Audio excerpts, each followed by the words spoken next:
Donc, on vous présente l'Atlas numérique individuel. On est une belle grosse équipe. Donc, Jean-Bernard qui vient de prendre la parole, qui se présentera peut-être plus tard tout à l'heure. Moi, Sylvie Cartier de l'UDM, Joanne Plot, ici présente, et Gabrielle, étudiante au doctorat, qui nous a aidé aussi pour toute l'analyse des données, etc. Donc, j'introduis et après, je me tais presque l'ensemble de l'après-midi. Juste vous rappeler le portrait de ce projet, du projet Atlas numérique. Donc, on est dans une école qui, au contraire de ce qu'on a évoqué tout à l'heure, est une école privée avec beaucoup plus de ressources à cet égard-là, de première à cinquième secondaire. Un enseignant particulièrement investi, particulièrement passionné, particulièrement tout. Mais je pense que tous les enseignants que l'on a aujourd'hui avec nous sont des tout particulièrement. Avec un échantillon de 141 élèves secondaires, donc 4 groupes de Jean-Bernard qui ont participé à l'itération qu'on vous présente aujourd'hui. Et on rappelle que depuis 2014, ils évoluent dans un milieu numérique. Chaque enfant a un iPad, beaucoup de possibilités, beaucoup d'outils technologiques accessibles pour eux, etc. Donc, les partenaires impliqués dans la co-création, on sait tous de quoi il est question, donc ils sont ici parce que Gabrielle nous a rejoints par la suite. Donc, j'étais vraiment avec Sylvie, Jean-Bernard, Joanie et moi-même. Donc, on a travaillé donc, à cette co-création de cette activité-là. Je ne rentre pas plus dans le détail de la co-création pour peut-être quand même vous dire nos sujets principaux d'échange parce qu'ils ont connoté l'ensemble du projet. Donc, on s'intéressait et là, on avait vu grand, puis c'est grand, puis on a de la donnée pour s'étouffer, là. Mais on voulait vraiment regarder le développement progressif sur un an de planification du développement de la compétence numérique et des compétences de LMM en contexte d'univers social, considérant nos compétences et nos opérations intellectuelles qu'on doit aussi travailler dans notre discipline. Fait qu'on était costaud dans notre idée. On voulait voir quelles compétences pour quelle progression espérer, quelle étape franchir avant, après, etc. On voulait vraiment s'appuyer sur le soutien pédagogique favorable au développement progressif qui était recherché en s'intéressant au savoir disciplinaire, aux compétences de littératie. On avait, grâce à Sylvie, toute cette préoccupation-là pour la place de l'apprentissage autorégulé dans le projet, la compréhension qu'ont les élèves de la tâche, leur investissement, leur engagement, les obstacles qu'ils rencontrent, etc. Et on s'intéressait à tous les moyens à mettre en œuvre pour regarder le dit projet. J'ai terminé, je vais m'asseoir. Au revoir. Alors, le projet Atlas historique numérique est né il y a de nombreuses années. J'avais la préoccupation de faire écrire et de faire lire les élèves en classe d'histoire, même que souvent ils disent « Coudonc, monsieur, on est-tu dans un cours de français? » Mais je leur dis « Le français va vous servir à être bon en histoire. » Puis on entend tellement dire que les élèves ne savent pas lire, ne savent pas écrire. Alors, je m'étais donné la mission personnelle de les faire lire et de les faire écrire. Et là, j'ai rencontré Virginie et elle dit « Tous ces textes, toutes ces productions qu'ils font, on devrait les réunir au sein d'un portfolio numérique qui est devenu finalement un atlas historique numérique. Le cours que je donne à l'univers social est scindé en 2 disciplines. D'abord, la géographie, et je fais la géographie en première moitié d'année, ce qui permet de se concentrer sur la dimension spatiale. À chaque territoire que l'on étudie, l'élève va avoir une production qui prend souvent une forme numérique à faire, et ça me permet en géographie de mettre toutes les bases nécessaires pour après ça arriver à leur faire écrire chacun un livre en histoire. Et ces bases-là, ce sont les compétences de littératie médiatique multimodale. Ce sont beaucoup les compétences numériques aussi. Par exemple, quand on étudie le territoire des villes à risque, on va apprendre à analyser un paysage. Qu'est-ce qu'on voit en arrière-plan? Qu'est-ce qu'on voit en avant-plan? Qu'est-ce qu'on voit au plan du milieu? Lire des cartes géographiques, si bien qu'au mois de septembre, j'ai dit à mes élèves de première secondaire, aujourd'hui, je vais vous apprendre à lire. Et là, il y en a qui étaient en colère, mais monsieur, on sait déjà lire. J'ai dit, regardez, on a passé une demi-heure sur une carte, sur un paysage, et on avait plein d'informations sur la ville de Manille aux Philippines. Donc, juste à analyser cette iconographie-là. Et ensuite, on va arriver avec tout ça, on va visiter le Vieux-Québec, on fait une carte géographique, chaque élève prend un monument historique du Vieux-Québec, fait une petite production là-dessus, ça devient une carte interactive qu'on a créée en collaboration. Et là, le but ultime, c'est en deuxième moitié d'année, dans le cours d'histoire, d'ajouter la dimension temporelle à la dimension spatiale pour arriver à finalement créer un atlas historique qui comportera des lignes du temps, des cartes et beaucoup de textes, bien évidemment. Chaque chapitre de cet atlas-là correspond à un thème qui aura été étudié. Je ne donne pas d'examen traditionnel. Ce que je fais à la fin d'un chapitre, je pose une question historique. Par exemple, lorsqu'on étudie la démocratie à Athènes, je leur demande, est-ce que vous pensez que la démocratie québécoise aujourd'hui est mieux que la démocratie qui a été inventée à Athènes au 5e siècle avant Jésus-Christ. Et là, il se lance dans répondre à cette question-là avec des arguments faisant la comparaison, le tout accompagné de cartes et de lignes du temps. Alors, on étudie la préhistoire, les premières civilisations qui ont inventé l'écriture, la démocratie à Athènes, la romanisation dans l'Empire romain qu'on va comparer à l'américanisation. Il y a toujours une dimension de ramener à la réalité d'aujourd'hui, étudier le passé pour mieux comprendre le présent.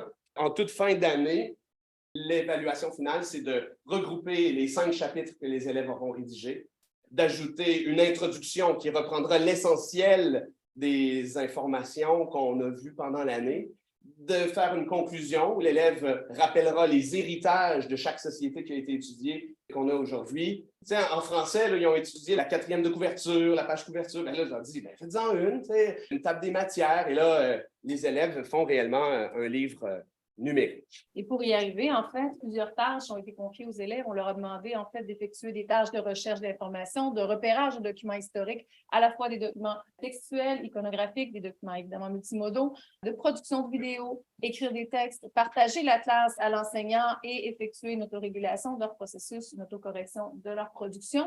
Ce qui les a amenés, en fait, à découvrir pour certains, mais aussi à s'engager dans le développement de leurs compétences numériques pour approfondir, s'approprier, en fait, des outils technologiques comme évidemment le recours à l'OPROF, à Google, mais aussi Recitus, Google Internet, iMovie sur iPad, Google Doc, Page, bref, plusieurs outils technologiques. Et ces outils n'ont pas tous été confiés par l'enseignant, donc on n'a pas toujours donné, c'est pas Jean-Bernard qui donnait à l'élève le mandat de s'approprier l'outil, mais les outils provenaient aussi de l'expertise de certains élèves qui, dans le cas, partageaient avec leur père leur expertise, suivant un programme d'habileté technologique avancé, donc avaient le besoin de partager à leur père ce qu'ils venaient de découvrir dans leur formation et importaient à ce moment-là ces compétences technologiques dans le cadre de la production de la classe. Oui, alors les élèves étaient eux-mêmes en co-création. Et j'insiste juste ici, là, le fait d'écrire un livre, quand on écrit un livre, si on veut qu'il soit édité, il ne doit plus rester d'erreur dedans. Il doit avoir été corrigé, amélioré. Alors là, ça devient un prétexte pour l'élève de...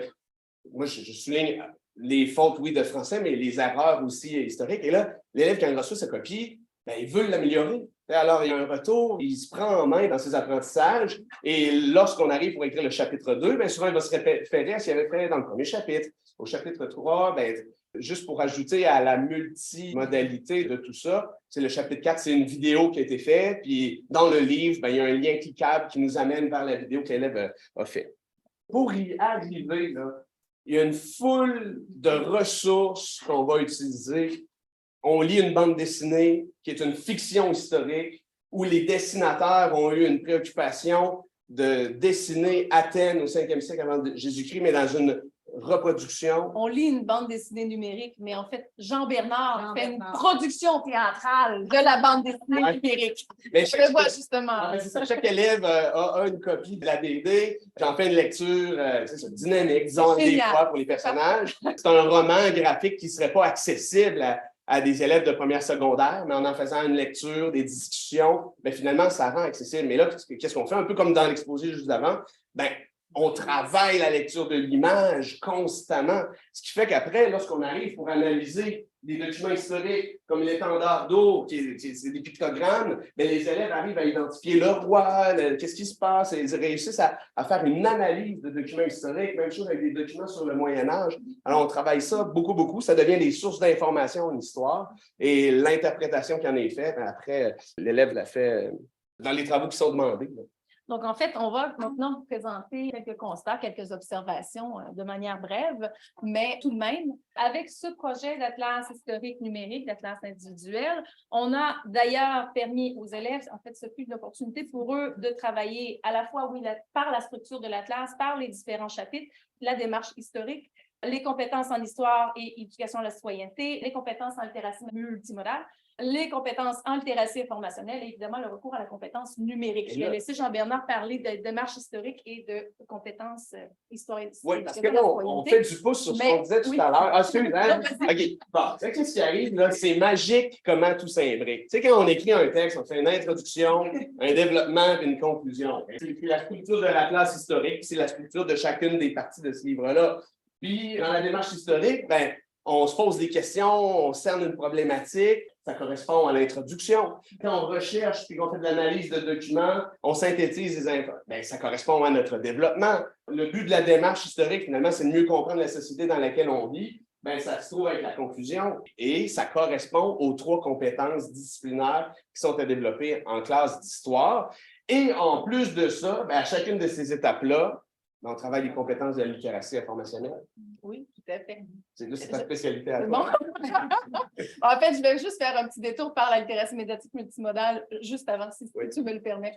Réception, production multimodale. En fait, concrètement, avec le projet d'Atlas historique numérique, en termes de réception, les élèves ont eu à lire des informations provenant de sources variées. On réfère ici aux cahiers d'exercice, aux cahiers d'apprentissage, aux journaux, à la bande dessinée dont on parlait tout à l'heure, Démocratie. Ils ont eu à consulter des cartes géographiques, des cartes historiques. Ils ont eu à analyser des artefacts. Ils ont eu à analyser également les documents historiques.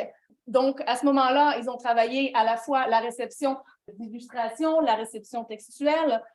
En production, Film documentaire. films documentaires, tout à fait. Visionner des films documentaires, des reportages, des films de fiction historique, des émissions de vulgarisation également, pour en arriver aux compétences de production multimodale, donc la création de lignes du temps, et on va le voir tout à l'heure par la présentation de quelques productions d'élèves, des compétences justement multimodales qui semblent avoir évolué tout au fil de l'année, parce qu'on se rappelle, c'est un projet qui s'est étalé de septembre à juin. Une année scolaire Je me complète. permets, mais c'est Oui. ça, il y a tout un travail de planification de quoi avant. Là, ça vous est présenté comme tout ensemble, mais quoi avant, pourquoi avant. Donc, il y a eu tout un travail d'arrimage, on a changé des planifications habituelles que tu as. Non, fais ça avant parce que, et c'est comme ça qu'on voulait arriver à une certaine idée de avec quelle progression on peut atteindre nos objectifs de développement de compétences. Avec Et d'ailleurs, c'est ce qui a amené la discussion autour d'apporter la géographie avant l'histoire, ce qui permet justement au niveau de la réception et de la production de cartes, de lignes du temps, de faciliter les apprentissages à ce niveau-là. Donc, en termes de production, on disait créer des lignes du temps, des cartes, réaliser des tableaux synthèse, des plans, produire les 5 chapitres, en fait, et organiser ces éléments de sens entre eux, donc articuler à la fois l'image, le texte, et on y reviendra pour la compétence numérique aussi, l'hypertextualisation de certaines références. Compétences en littératie informationnelle, en fait, les élèves ont eu à naviguer sur Internet, entre autres. Ils ont eu à évaluer des informations, à intégrer les informations et également à autoréguler leurs apprentissages. Donc, en termes de navigation, apprendre à produire des mots-clés qui leur permettent d'accéder à des informations, de s'informer de manière adéquate, repérer les informations, effectuer des prédictions. Si je suis sur Google et que je clique sur cet hyperlien, où est-ce que je vais arriver? Ensuite, recourir à des techniques de tri d'informations, utiliser les filtres sur Google, par exemple. Effectuer une évaluation de l'information, donc juger de la pertinence, de la fiabilité. Intégrer, donc apprendre et autoréguler, interpréter l'intention de recherche qui était d'abord instaurée par l'intention du chapitre et gérer sa progression dans l'atteinte, planifier les informations à trouver. En termes de compétences numériques, on a touché plusieurs dimensions de la compétence numérique et particulièrement, on a vu des traces de cette mobilisation de ces compétences. On va vous présenter justement dans les productions à suivre. Alors, qu'est-ce que ça donne? Chaque élève va avoir produit un livre d'une trentaine de pages à la fin de sa première année du secondaire. Cet exemple-là, c'en est un bon, mais en fait, ils sont quasiment tous bons. C'est difficile de choisir. Alors, vous voyez la page couverture, la table des matières, l'introduction, et là, on termine à la fin de l'année. Pour voir plus en détail, cet élève-là, appelons-la Alicia. Regardez son chapitre 1 ici. Elle a fait une carte qu'elle a dessinée à la main, elle a pris en photo, elle l'a intégrée dans son premier chapitre. C'est ce qui est déjà intéressant. On travaille en mode numérique, mais elle a eu besoin de se référer au mode analogique. Et très rapidement, dans son chapitre 2, la ligne du temps, elle a essayé de faire du graphisme un peu. Sa carte, elle l'a travaillée, mais de manière numérique. Dans le 3e chapitre aussi, puis on voit même la finesse de son trait, de son dessin, une amélioration. Son chapitre 4, là, on cliquait sur le lien qui est ici, et là, c'était une vidéo dans laquelle tout ce qu'elle disait était soutenu par des documents historiques qui provenaient de Rome. Et le chapitre 5, on était vraiment dans une analyse de l'iconographie du Moyen Âge. Et à la fin de l'année, dans sa page couverture, qui est comme un collage de plein de documents historiques, on voit toute l'évolution dans son graphisme. Alors, clairement, on peut voir une évolution de la compétence numérique.